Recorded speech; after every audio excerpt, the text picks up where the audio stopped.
a large part of the problem people have when they think about a guru is the guru's alive. And if you look at the world, everybody worships people that have passed away.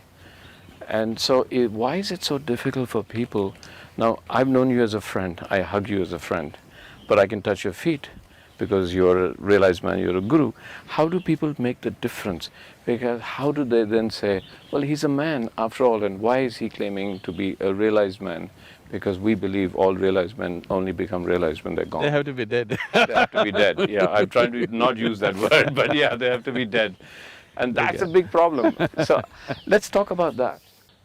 Anything that's good has to be dead. Yeah, I know. Unfortunate, isn't it?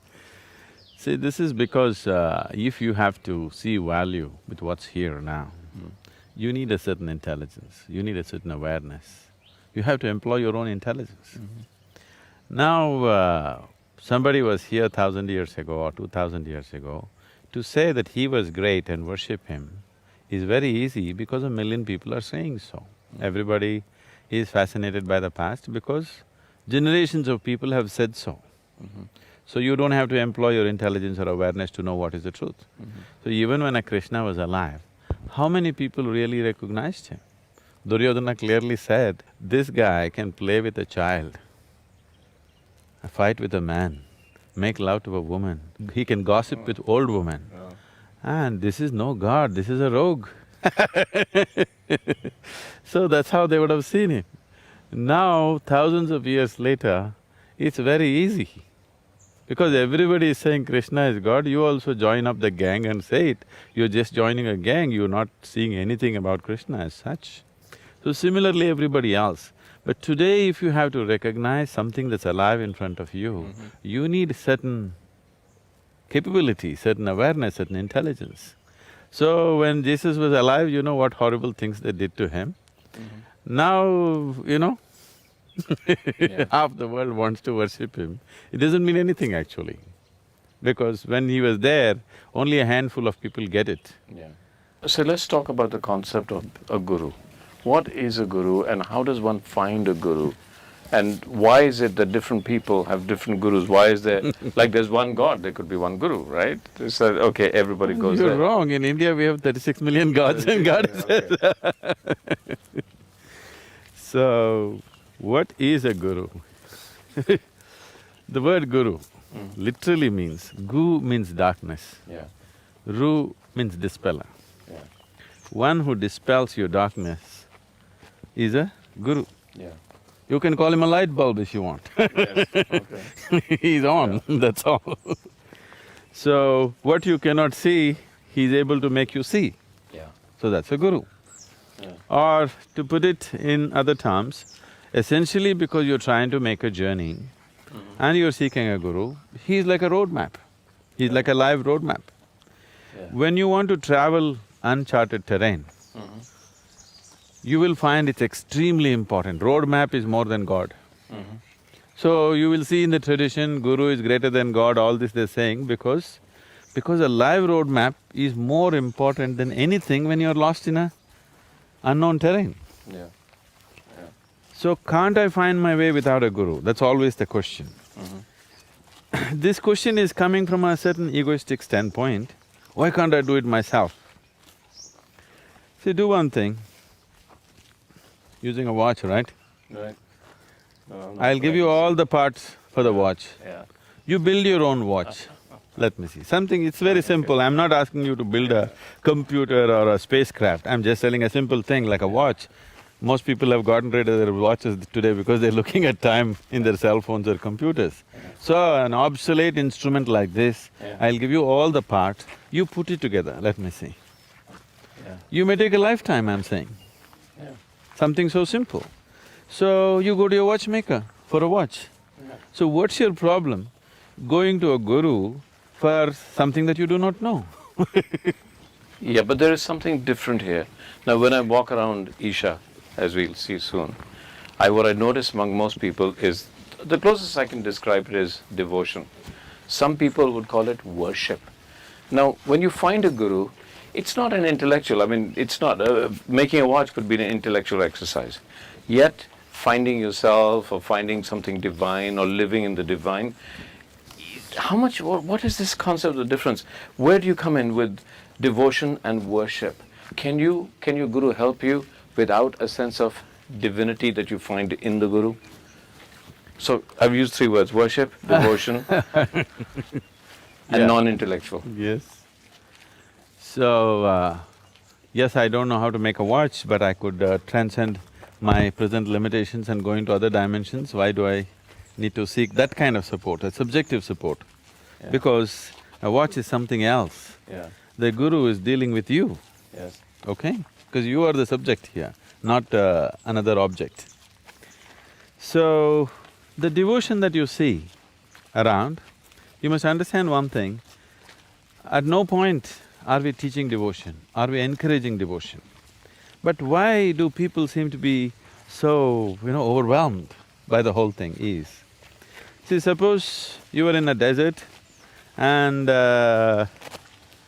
let's say you're really thirsty, so thirsty that you thought you will die. And if somebody gave you a glass of water, would it be not natural for you to bow down to him? Yeah. You don't have thoughts, oh, this is God, this is that is if you are trained that way. Otherwise, simply as a human being, just out of gratitude, wouldn't you be overwhelmed and bow down to him? Yeah. So what you see here is just that. Nobody has taught them that they should bow down, nobody has taught them they should be this way or that way, that is not at all encouraged. But because of what they have received, the overwhelming nature of what they have received, when that sense of overwhelming experience is happening within a human being, to bow down is a very, very natural thing. Yeah. So, why is it, I want to ask you this question, why is it the moment somebody begins to think that he's an intellectual, he's against devotion? I'm asking you, you're a filmmaker, could you make a good film without being devoted to it? No. There's no passion, there's no devotion, there's no film. There's nothing beautiful happens in your No, life. No. So now the devotion is not exactly towards me as a person, Yeah. but the devotion is towards me as a possibility in their life, not me as a person. So nobody creates anything truly worthwhile without being absolutely devoted to it. It cannot happen. Yes. Yesterday, I went through this amazing experience with you. It was a collective experience. And then I saw your relationship with the meditators who were the volunteers in this incredible course that we did. And there was something that connected you. Now, I've heard stories about this. I've heard that as Jesus walked in and he spread this love, and we always wondered, how could you just spread love? I saw that yesterday. But I saw tears in their eyes. We could explain that. But I saw tears in your eyes because I saw a two-way relationship. So let's just keep with this idea of a guru and tell me, what is this two-way? Because I saw you like a devotee, you were like them. When you went to them, it was not just their emotion, it was yours. See, here you are using the word devotee. I don't know whether they're devoted or not. My life is devoted to them. Okay, that's for sure. Yeah. My whole life is devoted to every human being on this planet, every creature on this planet. So, devotion is just a deeper love affair. When I say a deeper love affair, generally these days at least, people are understanding a love affair as some kind of a transaction of give and take. Devotion is a deeper love affair of just absolutely giving. Whether take is there or not just doesn't matter and it doesn't occur in your mind. So for me, my love affair is just with everything that I set my eyes upon. Whether it's a man, woman, child, animate, inanimate, it doesn't matter. Whatever I set my eyes upon, I'm in a deep embrace with that. So for me to come to tears, I don't even have to look at a human being. If I look at a cloud, I'll come to tears. If I look at a tree, I come to tears. If I close my eyes, I'll come to tears. So tears is not even about love. If you tell me I'm in love with people, I wouldn't feel that's a great thing. I feel you're lowering the whole thing. I'm not in love, because love is still a kind of a transaction.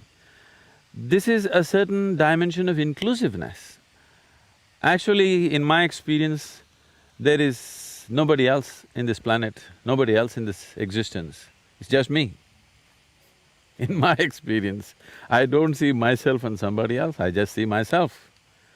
So, this is not even devotion, this is not even love, this is just inclusiveness. And this is not my idea, this is not my philosophy, this is the way existence is.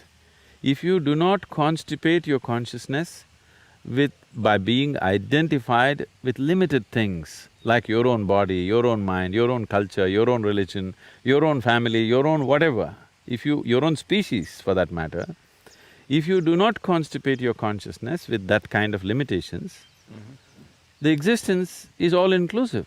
Well, science can prove it to you today, isn't it? So when you say that I see only myself, you see everything embraced by as an inclusive idea. Let's talk about that. No, this is not an idea, that's what I'm saying, Abhi. See, inclusiveness is not an idea. Today, modern science can clearly prove to you that this existence is just one energy reverberating in billions of beautiful ways, but it's actually just the same thing. So this is not an idea. Science is telling you it's all one energy. The religions of the world for a long time, without knowing or not knowing what they're talking, they've been screaming, God is everywhere. Whether you say God is everywhere or you say everything is one energy, are we talking about the same reality or a different reality? It's the same reality we're talking about. Here you're calling it energy, there they're calling it God, but it's the same thing. So now the difference, what is it that you're seeing here is, a scientist has not experienced this. He has only mathematically deduced this. So intellectually knowing something may give you some satisfaction, some idea, but it doesn't give you an experience. Now a religious person has not experienced this. He just believes it. He just believes it. So belief gives him an emotional experience. Scientist gets an intellectual experience, but not truly experience. When I say experience, right now you experience this hands as yourself. This is neither intellectual nor emotional, it's just you. So yogi is somebody who is not willing to settle for deductions or for belief systems. He wants to know it head-on, himself. So this is a hard nut. He wants to know everything by his own experience. So this can only happen if you are willing to enhance your perception. See, right now, your perception has enhanced itself to a point where you experience the body as myself. So why is it not me? That's the question now. Well, this body was all over the place, this is just the food that you've eaten. In a way, this body is just a piece of this planet. So now I'm saying, if you are capable of including 50 kgs of planet as yourself, what is the problem with the remaining tons? So somewhere you have stopped yourself because of a limited identity. So now the whole system of spiritual process is to take off that, so that if you sit here, as you experience your hands and limbs as yourself, you experience the whole existence as yourself. So this is the fundamental difference between spirituality and morality. Here, you know everything as myself, so you know how to be with it. Morality is, you see everything as the other, but you're somehow trying to be in harmony with it, and it's a struggle, it's never worked. So what you're saying really is, when you see that when I look and I only see myself, you're saying you're seeing eternity. You're seeing all of existence when you look at yourself. These are all big words, I call it myself, because it's simple, and above all, every human being, whatever he may think, essentially he perceives the world only through himself, whatever he may be. He may think he's a great scientist, but still he knows it only through the faculties of his perception. So, our whole work is to enhance the faculties of perception, not imagine. So, if your ability to experience the world can be enhanced by enhancing your perception, because only what you perceive is real, rest is just hallucinatory, isn't it? It's just made up by you. You can make up one kind of story, I can make up another kind of story. We can make movies, but you can't make reality. Reality happens only by perception, isn't it? So the whole work is only to enhance perception.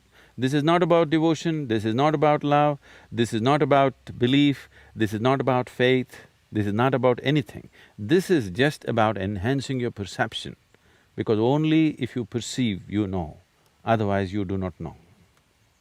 Okay. So Sadhguru, what I see here looks very much like if you go to Europe and there's this whole tradition on architecture called gargoyles, and you call it a Ghana. Yeah. So tell me about it. What is the relevance of this Ghana? So you travel plenty in Europe, not much in India. So Ghana, these are all Shiva's friends, Yeah. then called Ghanas. Yeah. And in the Puranas, it's always… these And the guys are… Puranas being? the scriptures, Yeah. or the mythology. Yeah. People call it mythology today because some scholars labeled it that way. Here it's the lore. So the Ganas are all Shiva's friends, always they were the people who were around him. Though he had disciples, though he had a wife, though he had many other admirers, he always kept company only with these people. His private company was always Ganas. And Ganas are described as distorted, demented beings. Here it's not shown that way, but actually they go to the extent of saying they had limbs without bones. Okay? They had limbs without bones coming out of odd parts of their body. Wow. So they're described as distorted and demented beings. Great What I am yoga. saying is, they were just different. They were different from who we are. So why could they be so different? This may be a little hard to digest aspect of life. See, Shiva himself has always been described as a Yaksha Swarupa. A Yaksha means a celestial being. A celestial being means someone who came from elsewhere.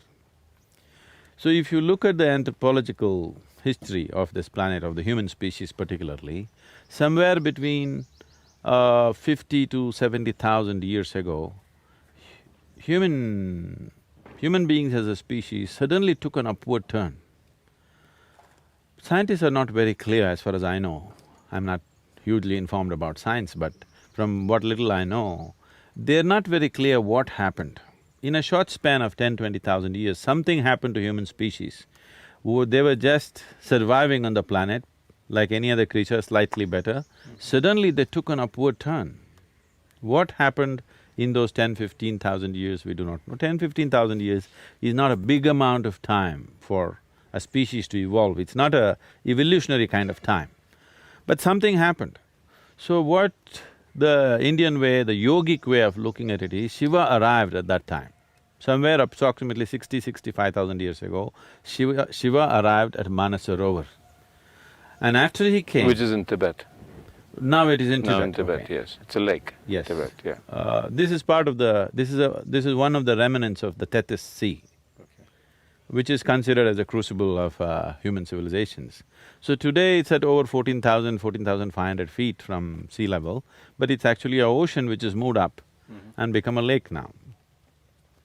So the Ganas are his friends who are not like human. And clearly it says they never spoke any of the human languages, they spoke in utter cacophony. Shiva and his friends, when they communicated, they spoke a language that nobody understood.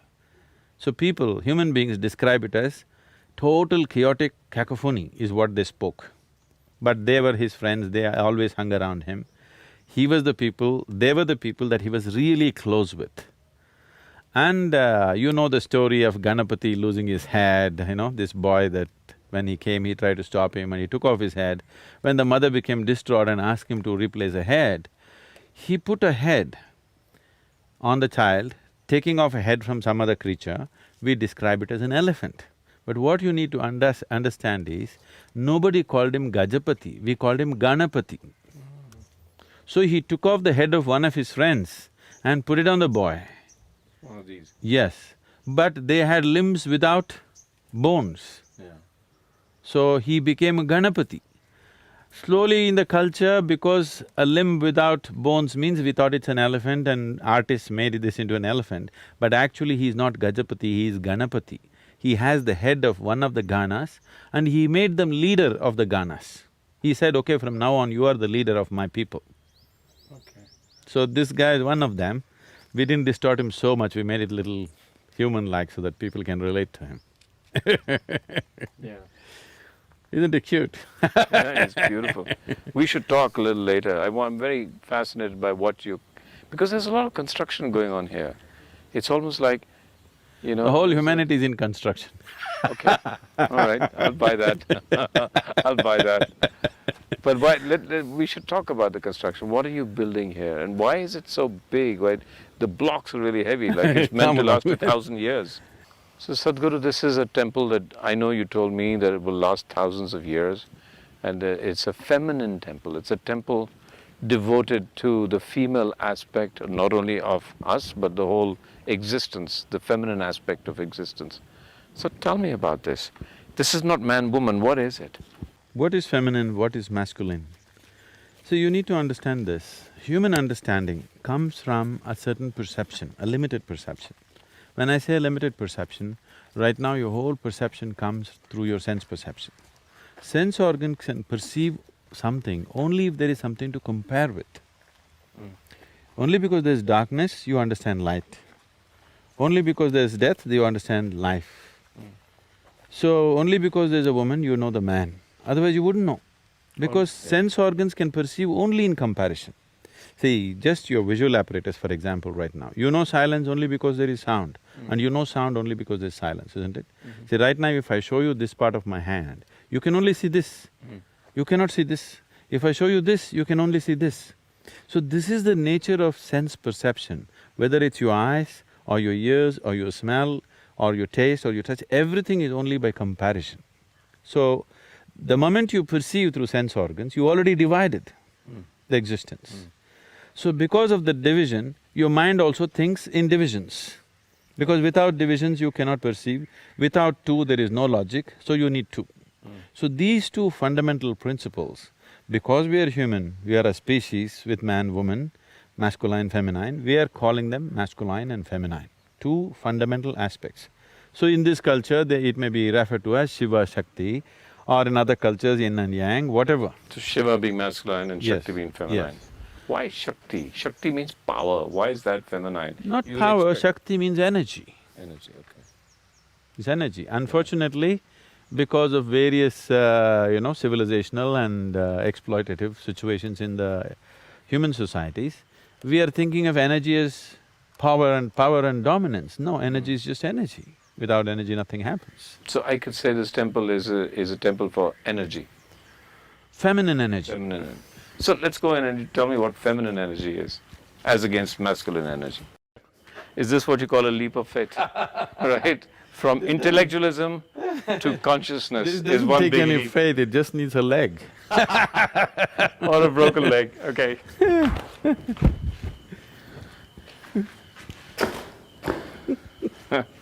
When we say a temple, this must be understood. The temple is like a body. To energize the system, temple is not a place of worship.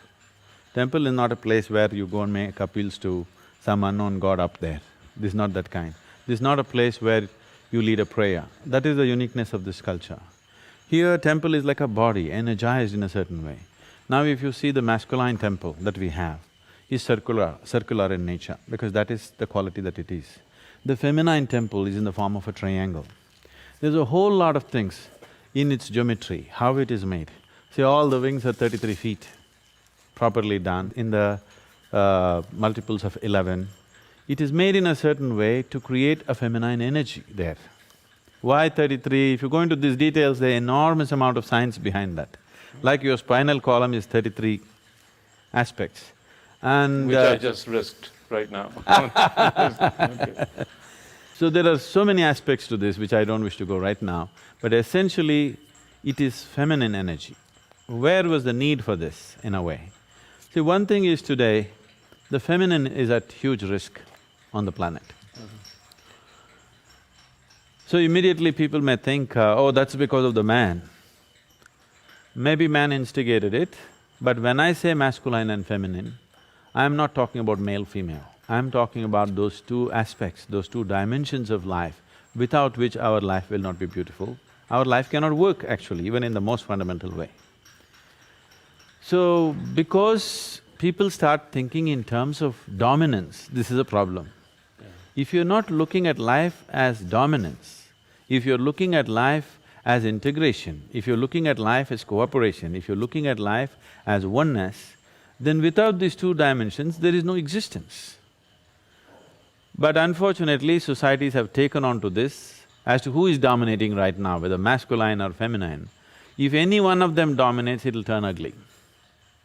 It's not that if masculine dominates, it'll turn ugly, or feminine dominates, it'll turn ugly. If any one of them dominates, it'll turn ugly. Above all, if you start thinking in terms of dominance, your life will turn ugly. Instead of seeing how to embrace life, you're thinking how to dominate life. By domination, you will not know life. Only by inclusion you will know life. So this is essentially to create an energy force where people can experience a powerful sense of feminine, a fiery nature of the feminine thing. See, feminine is a very fiery form of energy. But today, because we have made economics the most important aspect of human societies, naturally, see, we need to understand this, economics is being glorified as if it's some kind of a divine thing. Economics essentially means survival process. A man used to go into the forest, have a hunt and bring a little bit of meat or fruit or whatever. That was the simple economics. Now it's complicated in a million different ways, but still it's the same thing, providing for yourself and people around you. We are raising a simple survival process to a divine level, which is a foolish way to live. Economics has a place in our life for sure, but it is not the be-all of life. So feminine doesn't belong to that dimension.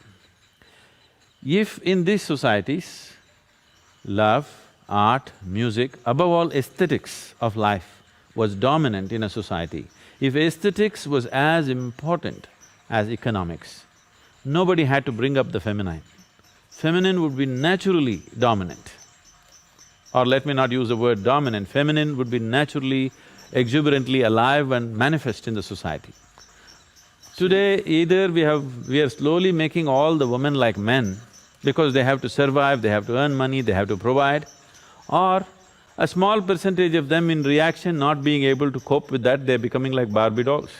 Here we are creating a woman who is fiery and powerful in a completely different way. But what you're saying is, you just said love, art, aesthetics.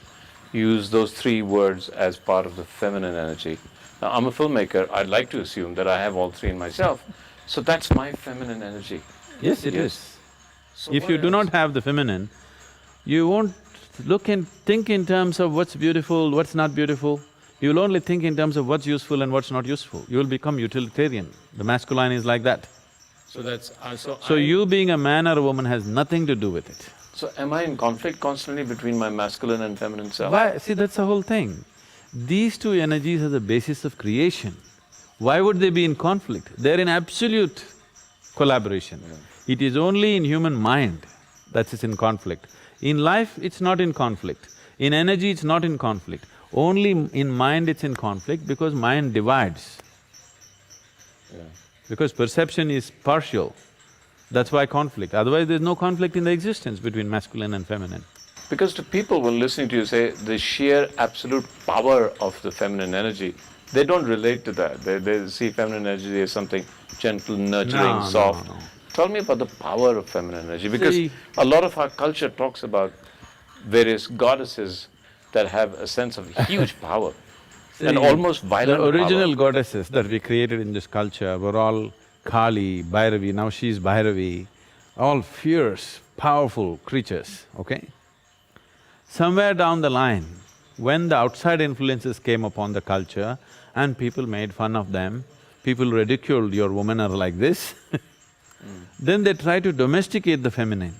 And then they created Saraswati, Lakshmi, very soft, gentle, housewife kind of feminine. Bhairavi, you can't contain her to the limitations of your house, not that she cannot stay in your house, you cannot contain her to the boundaries of your house. She's all-encompassing, that's the nature of her.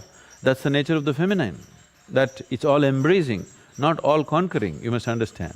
Man wants to be in conquest, a woman wants to embrace. If the feminine is dominant, the feminine wants to embrace, masculine want to conquer. That's a big difference. And by conquest, you will never have it. By embrace, you will have it, isn't it? so is spirituality very feminine? or it's the perfect balance? So what is the perfect… It is an absolute balance. If there is no balance, it'll not work. It's not just spirituality, life is an absolute balance, existence is an absolute balance between masculine and feminine. So spirituality is not alien to existence, spirituality is purely existential, not psychological. All these questions are coming up because society has become psychological, not existential. Spiritual process is purely existential, so masculine and feminine have equal roles in making it happen. You know, Sadhguru, as you're talking, I can't help noticing all those people sitting. They're tapping, and what they're creating and sculpting, that tap is almost feminine. Now, is that my learning or is that truly feminine? That tap is not a big tap, it's so gentle that you can barely, if you hear it… Yes. See now it's come to a point where the work has become almost feminine, okay? You need gentle hands to do what they're doing. But before that, this rock was in the quarry, okay? There you needed some hard tools to cut it, make it a big piece, transport it in the truck, bring it in, hold it there, cut it down to size. All that was very masculine. If that masculine work had not happened, this feminine part would be not possible. This is so in the society also, I want you to see. If the man goes about, breaks down nature, builds his home and all this, then the woman comes in and makes it beautiful.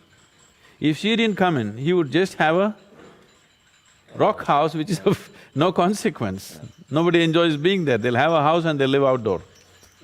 It's happening in cultures where feminine has been suppressed. They have great homes, but they always want to be outdoors. It's a good place to talk about what consecration means. What does consecration mean? What do you consecrate? I mean, what is that? What is that process and what is it achieved? See, this is happening everywhere around you, all the time. One form of existence or one form of energy is transforming itself into another. What is mud is becoming flower, fruit and food, isn't it? What is filth is actually becoming a flower. What is stink is becoming fragrance. It's happening. If you eat the food, this food becomes, from what was just a grain of rice, becomes such a sophisticated machinery like human body. So, if you make mud into food, you call it agriculture. If you make food into this, you call it digestion. If you make this into mud, usually we call it cremation or burial, whatever. So if you can make a stone or some other gross substance, a material substance, into a divine reverberance, into highest, subtlest possible reverberance, that's called consecration. So the whole existence is doing it all the time in different levels. So this is a certain science and a technology through which you transform the grosser elements into finer elements. Unfortunately, this was always mistaken as producing gold. The alchemy of the West is always talking about producing gold. Gold has no worth except in the market, okay? It's only greed which makes a man go towards gold. The Indian alchemy never talked about making gold. Indian alchemy always talked about making grosser elements into finer substances, making a stone into the divine. So the whole Indian alchemy is like a consecration process. So we were never interested in making gold out of steel, because we always felt steel is more useful than gold. So Sadhguru, you keep saying, this is two words you use, science and technology. And you've just called consecration the science and technology of taking stone and making it divine. I've often heard you talking about divine, the achievement of divine, the science of becoming divine or achieving divinity, and the technology. Why is it science? Is it that mathematical? Don't we have to cross one barrier to go beyond the mathematics of it or the technology of it? Right now, there is an agricultural science, right? They will teach you how to study the soil, the qualities of the soil, the seed, the manure, everything. So they only set those conditions, but they don't produce food, do they? Can they do it? They will set the soil conditions, they'll set the seed condition, everything else that's necessary to grow. But the growth itself, the transforming earth into food, that no scientist does. That is happening by nature. Here also the same thing. We have a whole science. If we set all these conditions, the growth becomes subtle. You know, I must tell you how it happened to me for the first time. I was building like I've always been building something or the other. I think you're like in another life you were an architect. Why, in this life I am? Yes, in this life, but you have this fascination for architecture. Every time I talk to you, you always bring architecture into it. Because creation is essentially shapes and forms, isn't it? Yeah. Creation is a fantastic architecture. That's all creation is. It's fabulous, fabulous architecture. Correct. So now we are trying to create our own spaces, not in competition with creation, just in small imitation of the creation. So, my architecture is straight from nature. I have not studied anything. Okay. Okay.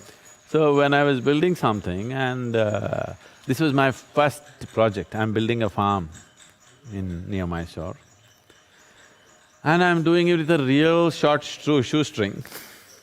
So, when I want to in the end I want to paint it, I don't have the money to go and buy regular paint. So I buy ordnance paint, military reject paint, which is the worst kind of paint. If you paint it 15 days, it'll be still wet, you can still stick to it. It's a good mosquito trap. Okay. So I get this paint and the only paint they have is farm blue. I don't like the color, so I dilute it so that it's little lighter. And I don't have the thing to get painters to paint this large wall surface. So I want to paint it and it takes too much time to go like this. So what I do, I dip, hold it here and just walk. One smear of paint from this end to that end to this end. The first smear that I did, I dipped and walked like this. Here the smear was thick. As it went, it became lighter, lighter, lighter, lighter and became really subtle. I just looked at this and I burst into tears. That was one great moment of realization for me. This is the whole creation. From a rock to divine, this all the thing is. It's either dense or it's subtle, that's all it is. It's the same existence everywhere. Whether you look at the earth or you look at your body or you look at what you call as divine, it is all the same substance. It is just getting subtler. So, that was my huge realization for me, just a paint smear. And whatever we are creating as divine is just that, making a rock into a subtler form of energy. Every substance on the planet is exuding a certain kind of energy, reverberation, which is a scientific fact. You can change the way it exudes, what type of energy it exudes, you can change that. Altering that to a very subtle and useful form of energy is consecration process. So temples were energy forms, temples were energy places, where every day in the morning before you start your day, you go sit there for some time, imbibe this energy and go into the world. Why this became necessary is, see, once you step into the world, for an ordinary person, a common man, every transaction in the world, whatever it may be, what is your profit is somebody's loss, what is somebody's profit is your loss. In every transaction, there's something to be lost or something to be gained, whether it's family transaction, between husband and wife, father and son, between business partners, or every transaction. There's something to give up, something to take everywhere, that's why it's a transaction. So if you're not sufficiently lubricated in the way you are, every transaction is a point of friction, a possible friction. There are some people who are making every transaction into a friction, some people are conducting their transactions gracefully. So every day going, sitting in the temple was just this, you are well lubricated. When you step out, you can pass through the world with least amount of friction. So this is a very, very significant instruction which is still alive in the southern part of this country. Here, nobody tells you if you go to the temple, you should pray. They always tell you if you go there, you must sit there. You must sit there for some time and come. But today the instruction has become like this, the way they're following it is they touch their bottom to the floor and they go. Nobody told you have to pray, nobody told you have to make an offering, you just have to sit there. But they also told that people on the spiritual path need not go to the temple because they have self-charging mechanisms. So temple is essentially for a householder who has his own way of transforming his energies. Use a public place, a battery charging place it is. So this is feminine energy, it's triangular, the whole temple is triangular, pointing towards the southwestern direction, which is a feminine direction on the planet. In the northern hemisphere, southwestern point is very feminine. That's technology, or is it? Yes, we can actually demonstrate this to you. Yes. How it's more feminine than the other directions. We can actually give you a demonstration. Okay. All right, and the masculine is completely the opposite way. Very, very direct sense of masculine is like this, but in between both are spread out. Yeah. See, when we say masculine and feminine, this is human intellect which is saying they're opposites. They are not opposites. They are not in conflict, they are in collaboration. One cannot exist without the other, in the very nature of things. So it is only in the mingling of these two dimensions of energy, they are not two different energies. These are two manifestations of energy from the unmanifest. These two manifestations of energy, only in the mingling of these two, life happens. It's an equilateral triangle, okay? There are many aspects of the geometry which I don't want to go in, but the significant aspect is, there's another triangle fitting into this in a smaller capacity. So a downward triangle is… And that's this one. No, this downward triangle always symbolizes the feminine. Okay. The upward moving triangle symbolizes the masculine. But here, normally it would be depicted like this. Okay, this is also the Star of David and whatever else, the star is used, and this is the basic yantra for Sri Chakra and everything. This is the masculine and feminine meeting. But here, the masculine is held inside the feminine triangle because here the masculine is unborn. It's in the womb of the feminine. So it's a smaller triangle held inside. It is not a larger triangle like a male meeting the female. This is like in the womb. The masculine is a child in the feminine's womb because here the feminine is in a dominant form. So there is a whole geometry of things in this where we are trying to build a body of the feminine to energize it in a certain way. So Devi will sit here, this is also a triangle and this is into the earth, here there are steps going in. Being in the earth is very important for the feminine. So the deity herself is going into the earth and people have to go in to meet her, that's how it is. And there are lots of symbolisms attached and geometry involved in this whole process. In the end, today you have walked in, it's like a construction site. After 2 months you walk into this space, forget about the ambience, walk with your eyes closed. You will see, it'll just hit you in your face, the whole energy of it. That's how it will be. So it's 11-month gestation period. We are still working on the deity, it's elsewhere. It's based in solidified mercury and is energized in a particular way, where it's purely feminine, very fiery feminine nature. And why You will meet the woman of your life. Okay, I'll wait for that. I think that's a good promise.